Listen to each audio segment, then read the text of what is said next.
On July 16, 1969, America held its breath. 10, 9, ignition sequence start. 6, 2, 1, 0. All engine running. Liftoff. We have a liftoff.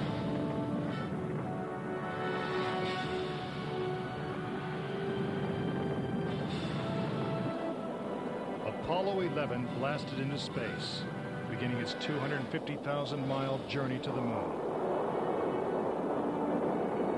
During their 8-day voyage, the Apollo 11 astronauts saw spectacular views of the Earth, floated in a weightless environment, and supposedly went where no man had gone before. Guys looking good, down a half. Lights on, picking up some dust. 4 forward, drift into the right a little. Contact light.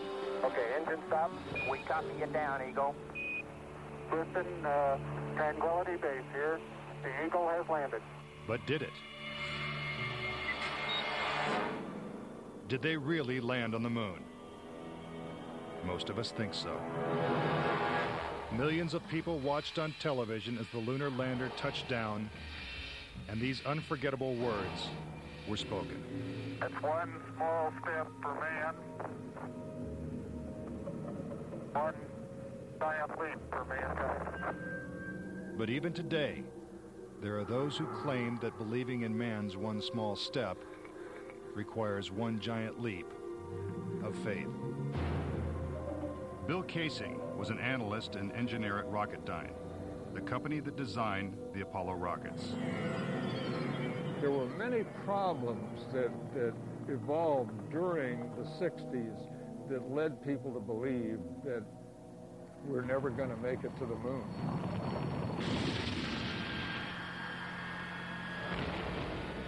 Three decades ago, when the world watched Apollo's lunar landings, Bill Casing was watching too.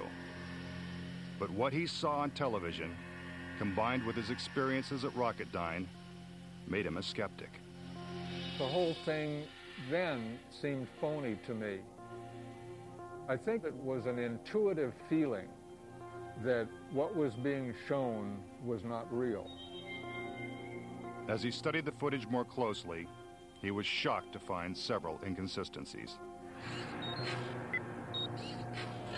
Casing observed that despite the clarity of deep space, the stars were missing from the black lunar sky. He saw the American flag waving, even though there is no air on the moon. And he discovered that there was no blast crater beneath the lunar lander, where its powerful rocket engine had fired. This evidence convinced Casing that we never sent a man to the moon. But NASA dismisses these charges. There are always going to be people who believe some outlandish theories, and the notion that we somehow were able to fake the lunar missions is pretty outlandish.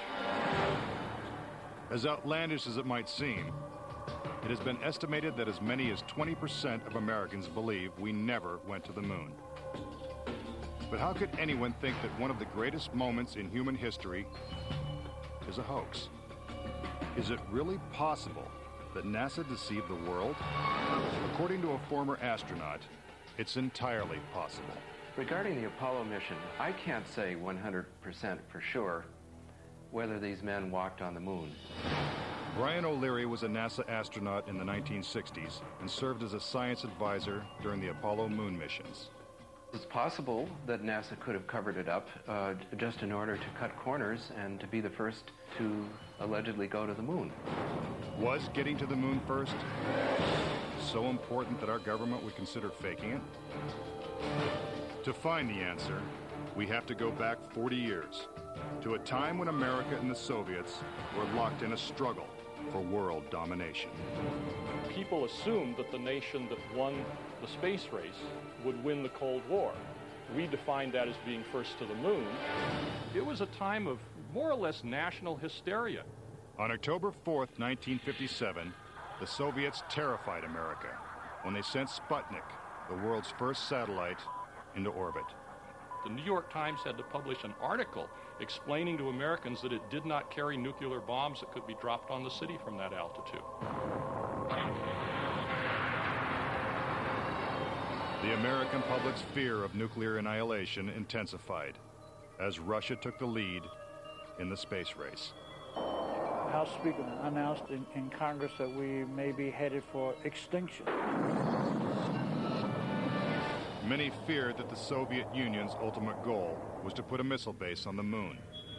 Meanwhile, America's space program was having difficulty even getting off the ground. The chances of getting to the moon and returning safely to Earth were something like 0.0017%. In other words, virtually an impossibility. What actually happened in my mind is that during the 60s, they said, if you can't make it, fake it. But if the Apollo missions were fake, how was this monumental hoax accomplished? According to Casing, the launch of Apollo's Saturn V rocket was real. It just never sent astronauts to the moon. The astronauts were launched with the Saturn V. Then, in order to account for their disappearance, they simply orbited the Earth for 8 days. And in the interim, they showed these fake pictures of the astronauts on the moon. But on the 8th day, the command capsule separated from the vehicle and descended to Earth, as of course was shown in films.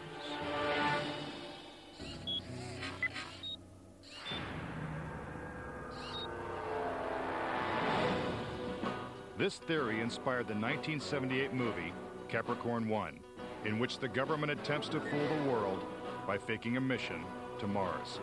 We do not claim this planet in the name of America. We claim it in the name of all the people of the planet Earth. The Apollo footage is strikingly similar to the scenes in Capricorn 1. Producer Paul Lazarus suggests that the film's plot line could be more fact than fiction. I believe, had they wanted to, that NASA could indeed have pulled off the greatest hoax of all time, never sent anyone to the moon, and recreated it in a television studio. And I believe it could have been done at that time. The technology was in place. The footing is solid. The surface seems powdery. Surface is fine and powdery. I can kick it up loosely with my toe. What we put up on the screen was our own simulated version of whatever we could do within a $4 million aid budget. But with NASA's $40 billion budget, Casing believes they had the resources to pull off a hoax if they couldn't make it to the moon. The reason I believe that NASA and the government faked the moon landing was basically it was technically impossible to do it. And they simply had to come up with some sort of alternative that they felt the public would believe. Casing theorizes that the lunar landings were actually filmed in Nevada's high desert, at the top secret military base known as Area 51. Area 51 is one of the most heavily guarded facilities in the United States. If you went in and tried to get some information, you could be shot and killed without any warning. Russian spy satellite photos of Area 51 reveal not only a series of hangars that resemble movie sound stages, but also barren moon-like areas which coincidentally are covered with craters. Compare this photo of a lunar crater allegedly taken from the moon's orbit by Apollo 10 with this satellite photo of a crater at Area 51. Even astronauts acknowledge the similarity of the terrain. It has a stark beauty all its own. It's like much of the high desert of the United States. Could billions of people really have been fooled into thinking the Nevada desert was the moon? Casing believes it's possible, and may be the real reason Area 51 is so heavily guarded. This is a very secret base, and with good reason, because undoubtedly the moon sets are still there. And if they are, No one's getting a look at them anytime soon.